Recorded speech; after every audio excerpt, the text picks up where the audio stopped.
경제 소식을 빠르게 알려드립니다. 오늘 굿모닝 경제는 권혁중 경제평론가와 함께하겠습니다. 어서 오십시오. 어서 오세요. 네, 안녕하십니까. 네, 밤사이 해외 증시부터 살펴보겠습니다. 뉴욕 증시는 이틀 연속, 그러니까 거래일 기준이겠죠. 네. 상승세를 이어갔어요. 그렇습니다. 그 뉴욕 3대 지수가 다 올랐는데 네. 사실 뭐 시장에서는 과연 뉴욕 증시가 어떻게 움직일까 이제 좀 모니터링을 좀 강화하고 있는 순간에 사실 이제 뉴욕 증시가 좀 상승을 해서 좀 안도감을 표현했는데 네. 그러한 이유가 이제 어닝 시즌에 대한 기업 실적에 대한 부분이었습니다. 차트에 보듯이 이제 다우 지수가 1.34% 올랐고요. 나스닥 지수도 이제 0.86% 올랐고 S&P 500 지수 대형주 중심이죠.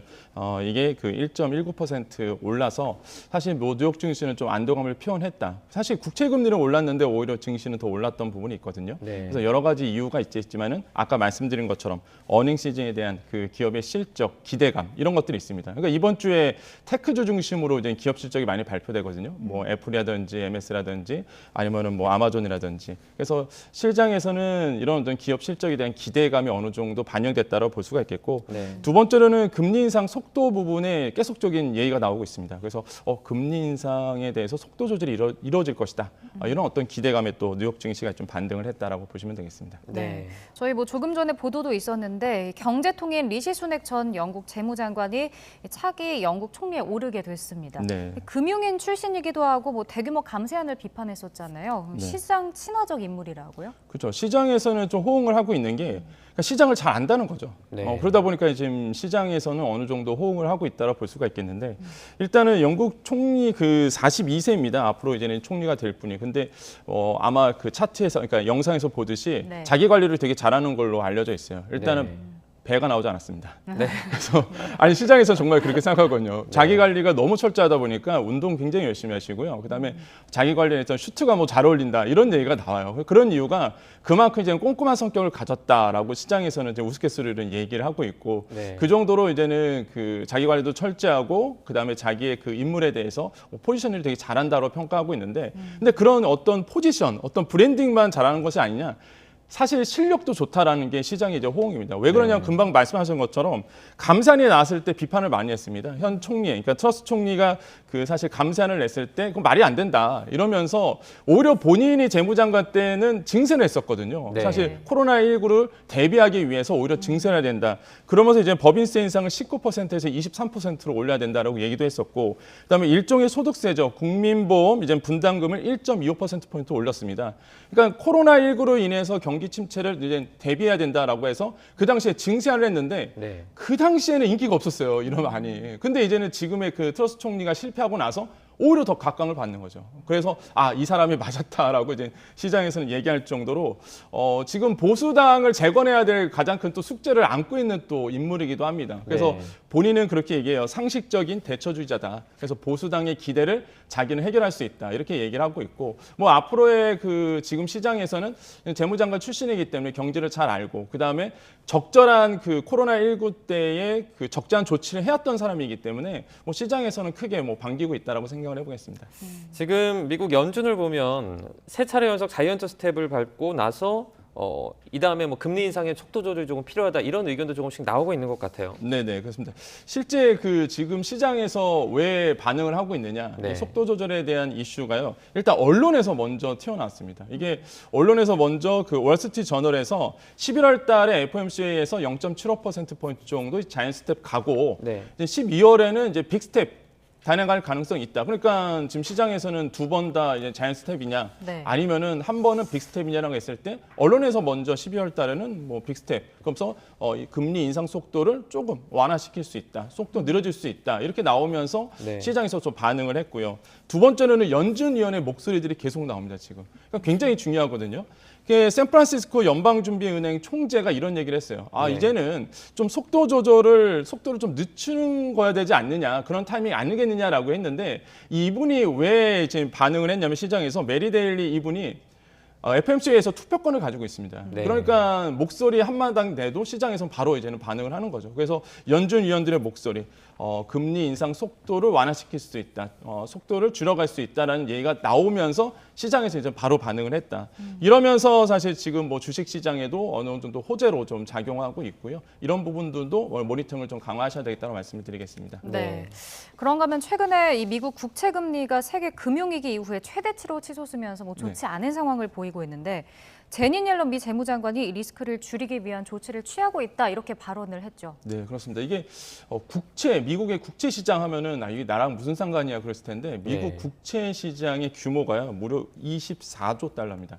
우리 돈으로는 3경원이에요. 네. 그러다 보니까 사실 이게 이제 부실화되면 큰 문제가 될 수 있는데 뭐 나오다시피 채권 시장의 충격과 혼란 뭐 증폭하기보다는 이를 흡수할 수 있도록 위한 개혁을 추진하겠다 이런 얘기를 했는데 뭐 말 들어보면은 뭔 얘기인지 하나도 모르잖아요. 그러니까 유동성이 부족합니다 지금. 그러니까 10년물 채권 중심으로 장기물이 유동성이 안 들어오고 있거든요. 네. 그러다 보니까 이것에 대해서 어떤 해결을 하겠다. 그래서 시장에서는 이런 얘기가 나옵니다. 그러니까 바이백, 오히려 이제 되사는 거죠. 그래서 유동성에 특히 이제 장기물 중심으로 유동성이 부족하거든요. 그래서 네. 이거를 이제 오히려 풀어주겠다 이런 얘기가 지금 나오고 있고 지금 유동성이 왜 부족하냐라고 봤을 때요. 이제는 경기에 대한 그 양적 긴축, 연준의 양적 긴축 부분도 있겠고 무엇보다 미국 국채 금리를 사줬던 아시아 경제가 좋지가 않습니다. 네. 그러니까 오히려 지금 환율 방어 때문에 국채 오히려 달러를 팔고 있는 상황이거든요. 그러다 보니까 사실 이 대규모 미국 국채를 사줄 사람이 없어요. 그러다 보니까 지금 뭐 오히려 국채는 계속적으로 나오고 있고 그걸 수요에서 아마도 시장에서 받아줘야 되는데 받아줄 사람은 없고 그러다 보니까 사실 계속적으로 국채 금리가 장기물로 계속 올라가고 있거든요. 그러다 보니까 지금 이런 국채에 대한 어떤 우려스러운 부분들이 이제 시장에서 나오고 있고 솔직히 말씀드리면 좀 불안합니다. 제 개인적도 지금 저번에도 예전에도 한번 말씀드렸지만은 채권 시장이 굉장히 불안한 모습을 계속하고 가고 있어서 금리가 너무 높잖아요. 지금 그래서 불안한 모습들. 우리나라 지금 채권 시장도 사실 더 불안한 시장이거든요. 그래서 사실 좀 불안한 모습들로 좀 가고 있다고 말씀드립니다. 네. 지금 그 정의성 현대자동차그룹 회장이 조지아주에 있는 전기차 공장 착공식에 참석하기 위해서 미국 출장을 떠났습니다. 이게 첫 번째 전기차 공장으로 알고 있는데 이곳에 백악관 기후보좌관이 지금 참석할 거란 보도가 나오고 있어요. 네. 인플레 감축법 관련해가지고 얘기가 좀 오갈 수 있겠죠? 그렇죠. 충분히 이제는 그것 때문에 가지 않았을까.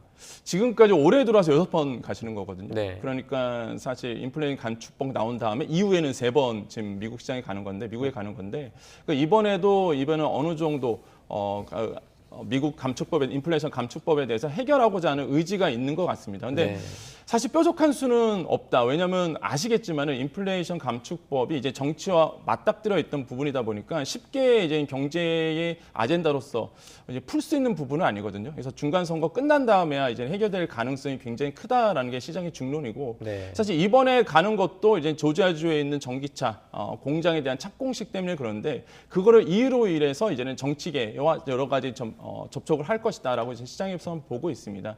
어쨌든 간에 지금 현대차가 갖고 있는 숙제들 굉장히 좀 많다라고 볼 수 있겠고 매출액이 크게 늘었는데 영업이익이 많이 줄었거든요. 네. 그 정도로 사실 비용적인 측면이라든지 특히 이제 미국 시장에서 전기차가 현재 이제는 인플레이션 감축법 때문에 많이 줄고 있는 부분 이런 것들이 아마 좀 영향을 미치고 있다라고 좀 보시면 되겠고요. 사실 지금 우려스러운 부분이 현대차가 그 테슬라 이후에 사실 현대차가 전기차 미국 북미 시장에서 2위 기업이거든요. 근데 이게 점점점 지금 매출액이 인플레이션 감축법 때문에 줄고 있는 부분이 차트로도 지금 확인이 되고 있습니다. 그래서 이런 부분을 빨리 풀어주지 않는 이상은 현대차의 그 전기차 미국 북미 시장에서 판매율이 계속적으로 감소될 수 있기 때문에 아마 현대차 입장에서 위기감이 고조되고 있다 이렇게 평가를 해보겠습니다. 네. 자, 어제 과방위 국정감사가 있었는데 여기에서 김범수 그 센터장이죠. 카카오 창업자 김범수 센터장이 먹통 사태 이후 처음으로 나와서 사과를 했습니다. 근데 최태원 회장은 불출석 의사를 밝혔는데 뒤늦게 나왔었죠. 네. 사실 최태원 회장 같은 경우에는 정치권에서 분란이 굉장히 많았어요. 이건 지금 국회를 무시하는 거냐 이런 얘기가 갑자기 너무 집중적으로 나오다 보니까 이제 오후에 이제 출석을 해서 이제 국감에 참여를 했고요. 사실 지금 의외였던 게 김범수 이제는 센터장이 나왔다는 거 이게 굉장히 의외였어요. 사실 제 입장에서 왜냐하면 워낙 그 은둔의 경영자이시도 하고 사실 언론 노출을 굉장히 좀 좋아하는 편이 아니시거든요.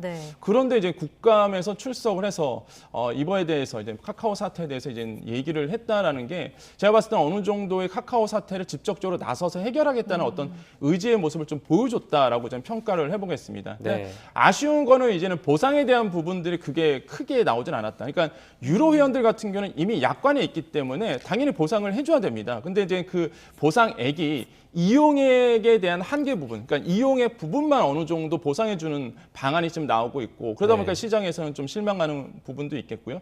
근데 무료 이용 서비스 같은 경우에는 사실 뾰족한 보상안에 대한 얘기가 없었거든요. 원론적인 입장에서 보상안도 거론하고 있다라고 얘기는 했지 그거에 대한 뾰족한 어떤 대책을 얘기하진 않았습니다. 사실 지금까지 무료 이용 서비스에 대한 보상안이 나왔던 게 전례가 없거든요. 네. 그 정도로 사실 시장에서도 큰 기대는 안 하는데 근데 지금 이제 소상공인 연합회라든지 이런 쪽에서 이제 단체를 구성을 해서 이것에 대해서 실제적으로 논의를 하고 있어요. 그래서 카카오 측의 공식적인 입장은 이런 기관과 논의를 해서 어느 정도 무료 서비스 돼도 한번 논의를 해보겠다라는 어떤 원론적인 입장을 좀 취했다. 그래서 어제 김범수 의장이 나와서 얘기했던 부분이라고 보시면 되겠고 저는 좀 오히려 긍정적으로 평가를 합니다. 네. 뭐 사태에 직접적으로 나서서 이야기하겠다라는 거 이런 것들은 굉장히 좀 긍정적으로 평가하고 있다라고 말씀을 드립니다. 네. 자, 레고랜드 채무 불이행 사태도 보겠습니다. 지금 부동산 프로젝트 파이낸싱이라고 하죠. PF 네. 시장이 아주 급격하게 얼어붙고 있는데요. PF 대출을 받지 못해서 지금 건설이 중단될 위기에 처하거나 이미 거의 중단 사태에 간 그런 사례가 계속해서 발생하고 있죠. 그러니까 저는 사실 이게 한 달 전부터 네. 건설업계 그 시행사분 만나보면은 PF가 좀 부실화될 우려가 있다. 이런 얘기 계속적으로 나왔어요, 시장에서. 네. 근데 그러다가 이제 레고 사태가 터진 거죠. 레고랜드 사태가 터지면서 이게 또 언론에서 이제 각광을 받았는데 시장에서는 이미 이게 PF 대출에 대한 우려스러운 부분이 있었습니다. 이게 프로젝트 파이낸싱이 뭐냐면 시행사 입장에는 돈이 없잖아요. 네. 그럼 이거를 대규모 개발입니다. 이게 소규모 개발이 아니거든요. PF 대출을 받은 거는. 그럼 대규모 개발에 들어가려고 그러면 일단 이것에서 빚을 질 수밖에 없고요. 대부분 이제는 자산담보에서 어음을 발행하게 돼요. 이번에 이제 레고랜드가 대표적인 케이스죠. 그래서 이제는 부동산 담보로 해서 어음을 발행하게 돼서 그 어음을 이제 증권사에서 유동화시켜서 이제 투자 상품으로 만들어서 파는 거거든요. 네. 근데 문제가 뭐냐면 지금 PF 대출을 해도 받아줄 데가 없습니다. 네. 그러다 보니까 건설사 입장에서는 사실 이거를 이제 어음을 해서 팔아야 되는데 그래서 유동성을 갖고 와야 되는데 이제 사줄 사람이 없다 보니까 이게 꼬이기 시작하는 거예요. 이미 개발은 들어갔고 아니면 개발 들어가기 전이라도 돈이 없다 보니까 개발 자체가 안 되고 개발 들어간 곳도 멈추게 되는 지금 대표적인 케이스가 둔촌주공 케이스가 좀 많이 나오고 있죠, 이슈가. 네. 왜 그러냐면 지금 대주단 입장에서는 7천억 원 정도의 차환을 했어야 돼요. 한마디로 이제는 돈을 이제 금리가 싼 쪽으로 돌리려고 했는데 그 건설사 입장에서는 이거를 이제는 PF 대출로 해서 7천억 원 정도로 차환을 하려고 했는데 이거 받아주질 못하는 거예요, 시장에서. 네. 네. 그럼 결국에는 건설사 입장에서 그거를 다 7천억 원을 내놔야 되거든요, 일단. 근데 제가 봤을 때는 뭐 건설사가 부실화될 이유는 특별히 한 건설사 빼고는 지금 시장에서는 뭐 괜찮다라고 얘기를 하는데 네. 실제 지금 시장에서도 만약에 못 받쳐질 가능성도 있다는 얘기도 나오기 때문에 지금 시장에서 PF 대출에 대한 우려스러운 부분 만약에 건설사 무너진다? 네. 그럼 줄줄이 줄도산입니다, 이거는. 그러다 보니까 좀 우려스러운 부분이 굉장히 크다라고 말씀을 드립니다. 네. 이렇게 시장에서 PF 대출에 대한 우려가 나오고 있으면 뭐 금융당국의 그 부동산 PF 대출 뭐 규제를 좀 완화하는 게 해결 방안이 되는 건가요? 그렇죠. 이제 그 금융당국도 급하게 돌아가는 거예요. 레고랜드 사태가 이제 딱 터지고 나서 이제 채권 시장에서 이제는 뭐 말 그대로 지방 정부가 보증 담보한 뭐 채권도 지금 부실화된 마당에 뭐 말 그대로 이제는 일반 회사에서 나오고 있는 회사채 같은 부분도 믿을 수가 없잖아요. 네. 네. 그러다 보니까 시장에서 다 보이콧합니다. 뭐 말 그대로 채권을 안 살려고 하는 분위기가 나오다 보니까 오죽 급했으면 이제는 금융당국이 휴일인 일요일 날 모여서 금융수장들이 모여서 이거에 대한 시장 안정화 방안을 냈습니다. 네. 마찬가지로 금방 말씀하신 것처럼 PF 대출에 대한 안정화 방안도 나왔다는 거죠. 네. 대표적인 게 이겁니다. PF 대출을 하기 위해서 채권을 이제 담보를 해서 그러니까 부동산을 담보해서 채권 발행을 하게 되는데 네. 이것에 대해서 지급 보증 확실하겠다. 이런 얘기를 했었고요. 그러다 보면 시장의 어떤 신뢰감을 회복하기 위한 조치라고 보시면 되겠고 특히 이제는 PF 대출 같은 경우는 증권사에서 그를 유동화시켜서 발행을 하게 되는데 이것에 대해서 3조 원 이상을 이제는 시장에 투입을 하게 돼요. 유동성을. 이런 얘기를 또 발표를 했습니다. 그다음에 이제는 시장에서 가장 요구했던 것이 이제 채권 시장의 안정화 방안인데 이것이 그러니까 어제부터였죠. 어제부터 계속적으로 유동성이 지금 공급되고 있거든요. 그래서 네. 건설사 주가가 이제 오른 부분, 이런 부분이 이제는 어느 정도 지표에서 나오고 있는 부분에서 뭐 시장에서는 긍정적으로 평가하고 있는데 조금 더 시간이 걸리지 않겠느냐. 시장의 회복을 하기 위해서는, 그러니까 신뢰감을 회복하기 위해서는 이런 부분이 좀 요구되어진다라고 볼 수가 있겠습니다. 네. 지금 국내외로 기준금리가 오르면서 사실 뭐 신용대출 이자도 좀 올라간다 이런 네. 얘기가 나오는데 지금 PF 대출 금리를 보면 신용융자보다 더 높은 것 같아요. 네. 원래 이렇게 좀 높습니까? PF 대출 같은 경우에는 이제 이번 연도 같은 경우는 한 6% 정도 이 정도로 이제 돼 있단 말이죠. 네. 그런데 지금 내년 같은 경우는 12%, 14% 정도가 될 가능성이 굉장히 크다라고 지금 보고 있습니다. 네. PF 대출 같은 경우에는 원래부터 금리가 좀 높은 편이었어요. 왜 그러냐면 대규모 자금이 끌어들어야 되고 무엇보다 부실화될 가능성이 어느 정도 있기 때문에 금리 자체가 좀 높습니다. 네. 다만 이제는 이거에 대해서 어느 정도 시장에서는 신뢰감이 있었기 때문에 그다음에 워낙 부동산 경기가 좋았다 보니까 PF 대출을 통해서 증권사들도 많이 이윤을 벌었단 말이죠. 근데 지금 부동산 경기가 안 좋고 그러다 보니까 지금 나오고 있는 연체 잔액 추이가 폭발적으로 증가되고 있는 모습도 보이는데 특히 카드사, 증권사, 보험사 같은 경우가 지금 연체 잔액 추이가 크게 늘고 있는 부분이 있거든요. 그러니까 대출이 쌀 때 많이 대출해주고 이것에 대해서 어느 정도 돈을 끌어왔는데 이제는 지금 부동산 경기가 안 좋고 위축이 되다 보니까 연체 자체가 안 되는 거예요. 연체가 계속되고 있는 거죠. 그러다 보니까 지금 차트에 보듯이 연체율이 크게 늘고 있다는 부분, 이런 부분이 좀 우려스럽다고 생각을 해봅니다. 지금 아파트 값이 하락세를 좀 유지하고 있지 않습니까? 네네. 그러니까 분양률도 좀 많이 낮잖아요. 네. 수도권에 거의 막 30%대 계약률인 아파트도 그 보도에서 본 것 같은데 네. 이러다 만약에 미분양까지 이어지면 그러니까 건설사에 돈을 준 어떤 캐피털이나 네. 저축은행 이런 부분도 더 위험해지는 거 아닙니까? 지금 미분양을 일어나고 있습니다. 네. 지금 오죽하면은 이번에 시장 처음으로 이제 수도권에서 미분양에 대한 조치들이 지금 나오고 있거든요. 네. 지금 지방 부동산은 미분양 때문에 가장 큰 문제고요. 특히 대구 지역의 아파트들은 미분양 때문에 지금 건설사가 거의 90%가 무너졌다는 평가도 지금 나오고 있고요. 네. 그다음에 지금 서울 수도권 중심으로도 미분양이 계속적으로 지금 나오고 있는 부분이 있습니다. 그러다 보니까 건설사 입장에서는 아파트가 팔려야지만 자금이 회수가 되는데 네. 사실 미분양 사태로 인해서 PF 대출이 더 부실화될 가능성도 있고요. 이번에 레고랜드 사태 근원적인 이유는요. 레고랜드에 있는 다양한 그 시설들, 산업시설들이 분양이 안 됐어요. 네. 그러니까 돈이 안 돌다 보니까 이 유동화 증권이 이제 막힌 부분이 있거든요. 부실화된 부분이었거든요. 그러다 보니까 분양 자체가 풀리지 않는 한 사실 이게 건설사에 대한 이슈들은 풀리지 않는다. 그래서 지금 정부가 나오고 있는 게 조만간 아마 분명히 미분양에 대한 어떤 대책이 아마 국토부에서 나올 것이다. 시장에서는 그렇게 예상하고 있고 제가 봐도 아마 미분양 사태에 대한 어느 정도 뭐 세금 완화 부분이 아마 시장에서 아마 던지지 않을까, 장국에서 그렇게 좀 평가를 해보고 있습니다. 그러니까 좀 덧붙이자면 이런 식으로 돈을 갚지 못하면 은행권까지도 좀 위험할 수 있지 않느냐 그럼요. 질문이거든요. 순서가 이거예요. 그러니까 금융권에서 돈을 빌려주잖아요. 일단 PF 대출이 부실해집니다. 그럼 PF 대출이 부실해진 이유가 부동산의 건설회사들이 무너지는 거거든요. 네. 건설회사 무너지면 당연히 돈을 못 갚으니까 은행권이 부실해지고요. 은행권이 부실해지면 당연히 이제 가장 먼저 생기는 게 가계부채가 먼저 폭탄이 터집니다. 그 가계부채의 중심은 바로 부동산 대출이거든요. 네. 그럼 가게들도 부동산 대출에 대한 이슈 때문에 또 거품이 터지게 되고 이게 줄줄이 도미노이기 때문에 제가 아까 계속적으로 좀 불안하다 했던 게 채권 시장이 이렇게 불안해지면은 네. 이게 도미노처럼 무너지기 시작해요. 그래서 지금 사실 지금 경제당국도 아마 고심을 하고 있을 것 같아요. 지금 금리를 더 올려야 되는데 이번 채권 사건 때문에 사실 지금 금리를 더 올리지 못하는 현상으로 지금 가지 않을까 해서 지금 하는 금통위도 지금 딜레마에 좀 빠지지 않은 상태지 않을까 좀 생각을 해봅니다. 네, 알겠습니다. 오늘 굿모닝 경제는 여기까지 듣겠습니다. 권혁준 경제평론가와 함께했습니다. 고맙습니다. 고맙습니다. 네, 감사합니다.